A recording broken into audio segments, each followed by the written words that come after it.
Hey guys, welcome back to my channel. So today I wanted to talk to you guys a little bit about Powerfuels and Smart Carbs because I know that some people aren't sure about the things that they can have on Nutrisystem, and I just wanted to clear up that you can add Smart Carbs and Powerfuels and exactly what they are and how you can incorporate them into your meals. Okay, so starting with Powerfuels. Powerfuels are basically going to be what they probably sound like, are your proteins. They're going to be your healthy amino acids and your fats, and I'm going to give you examples of that on the sheet that they actually provide so you know exactly what they are. And then the second thing are going to be Smart Carbs, which are low glycemic carbohydrates that help digest slowly, so it helps keep you fuller longer.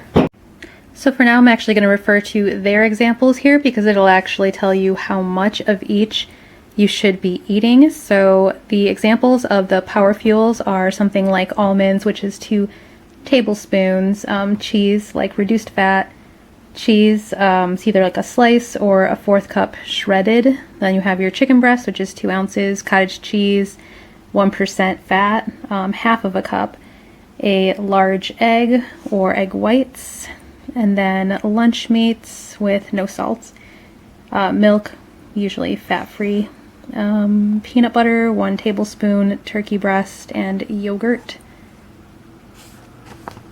Let's see, and then for the Smart Carbs are going to be things like an apple, banana, rice, but rice would be like 1/2 cup, or berries you can have a full cup, which usually you want 1 Powerfuel and 1 Smart Carb, so it would be like yogurt and berries or something like that.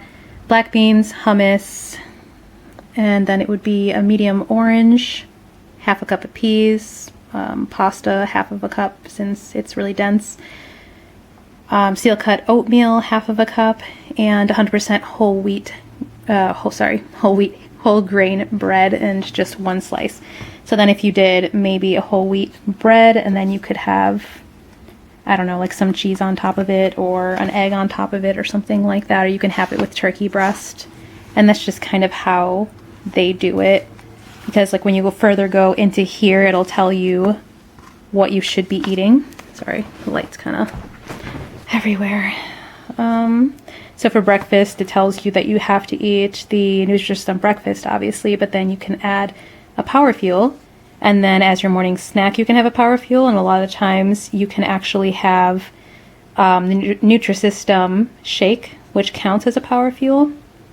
So you can do that instead. Otherwise, you have your afternoon snack and your evening snack after your Nutrisystem lunch or dinners that they provide for you, and you can have like extra add-ons. And if you're not hungry, obviously you don't have to have them, but this is just kind of to make up for some of the loss of calories that you need. But then you also need to have at least 4 servings of vegetables every single day, because that's what's going to keep you full also and healthy and not actually starving yourself, you know. And then they just remind you to drink 64 ounces of water daily, which you'd be surprised, it really, really helps fill a person's stomach up. And then what I like about this is they don't actually just have women's, they also have examples of what men should be eating, which is a little bit different. It's not that different. Honestly, I think that all they really do is add extra Powerfuels. Like instead of having 1, you'd have 2. And then for breakfast, instead of just breakfast, you add a Powerfuel to that also. So I think the main difference is that men who are trying to build up muscle, the 2 Powerfuels, they just need a little bit extra protein in their diets. And this just kind of helps you keep track. Now I'm going to go back here because there are extras that you can be adding in that are like, they called free. But so examples of extras, small things that you could be having is avocado, but then it's only a tablespoon. And then if you really want to put coffee creamer in, you can, but they recommend a fat-free coffee creamer and then only a tablespoon. So yeah, I don't know if it's worth it to some people.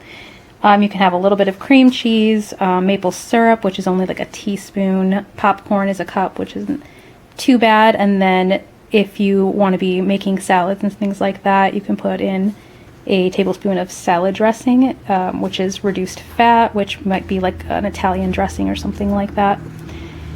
And then for free foods, they have examples: broth. Yeah, you can have broth, vegetable, chicken, beef, or low sodium broth.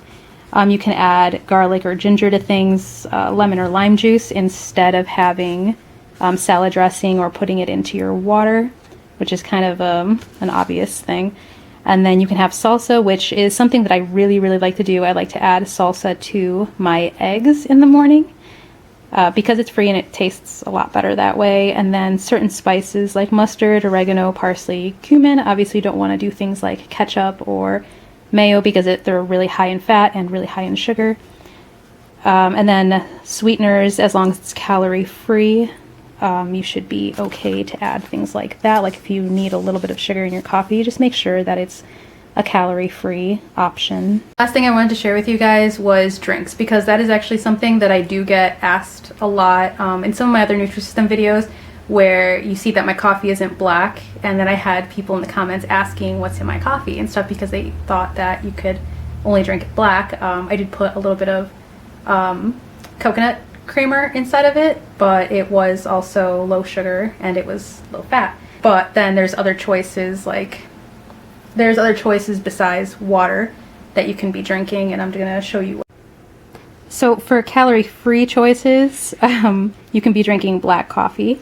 You can be drinking different kinds of teas like black tea, green tea, just herbal tea. Diet soda, I would not recommend diet soda though, because even though it's supposed to give you the feeling of drinking soda, I just feel like it just makes you crave it more. And I don't know, I've just heard really awful things about the side effects of drinking diet soda. You actually crave sugar more or something.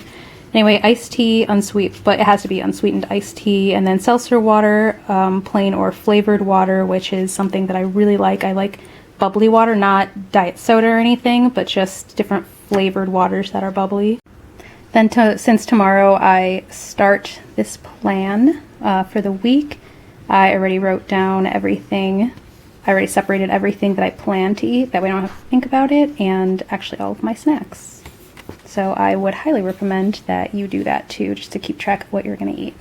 Alright guys, that was it for this video. If you have any questions or even suggestions for me or for anybody else, don't forget to drop them down below. Don't forget to like this video if you liked it. Don't forget to subscribe for more of these kind of videos. I'll be sharing some healthy holiday treats very soon. I have a collaboration, so it'll be like a little playlist going on for you guys to be able to also eat a little bit healthier, but still be able to eat your special treats over the holidays. I love you guys, I appreciate you, and I'll see you on the next video. Bye!